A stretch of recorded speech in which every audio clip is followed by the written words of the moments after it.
মামার মেয়ের বিয়েতে গিয়ে সবাই মিলে গাছ থেকে হিমসাগর আম পেড়ে এইভাবে একসঙ্গে হিমসাগর আম মাখা খাওয়ার মজাই আলাদা। গেছিলাম মামা বাড়ি মামার মেয়ের বিয়েই, তো তার জন্য আমরা কিন্তু বিয়ের পরের দিন এই রকম করে গাছ থেকে প্রচুর পরিমাণে হিমসাগর আম পেড়েছি, যেটা প্রায় বলতে পারো 2-3 কিলো। আর এদিকে আমার মেশো কিন্তু দুপুরবেলার রান্না বান্না করছে, আর আমরা সব বোনরা মিলে মাসিরা মিলে সবাই মিলে আম মাখা খাওয়ার জন্য জোগাড় যন্ত্রী করেও নিয়েছি। মামা বাড়ির সেই ছোটবেলার দিনগুলোর কথা মনে পড়ে। এখন তো বিয়ে হয়ে গেছে, মেয়ে হয়ে গেছে, মামা বাড়ি আসার মতো তেমন সুযোগই হয় না, বাবার বাড়ি আর শ্বশুর বাড়ি। এটা হচ্ছে আমার আদরি মাসি, যে আম কাটতে বসে পড়েছে। এরকম এক গামলা কুচি কুচি করে আম কাটলো, আর কিন্তু আমগুলোকে প্রথমে নুন দিয়ে মেরে রাখার চেষ্টা করে। এত ভিড় ভাট্টার ভিতর কোথায় বা আম কুচানো মেশিন আছে, বিয়ে বাড়ি বুঝতেই পারছো, তাই কিন্তু হাত দিয়ে এইভাবে ছোট ছোট করে কুচি কুচি করে আমটাকে সুন্দর করে কেটে নেওয়া। আর এদিকে আমার ছোট মেশো রান্নায় ব্যস্ত ছিল, তার ভিতর এসে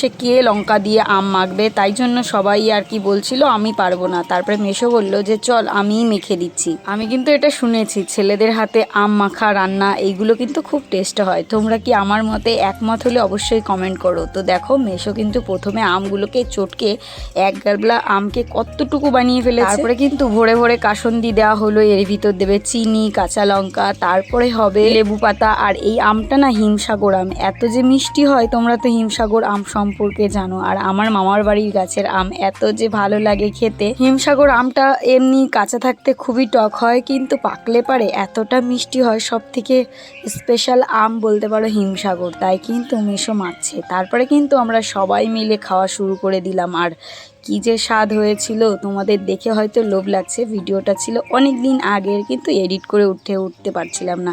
তো কেমন লাগলো বলো সবাইকে, টাটা।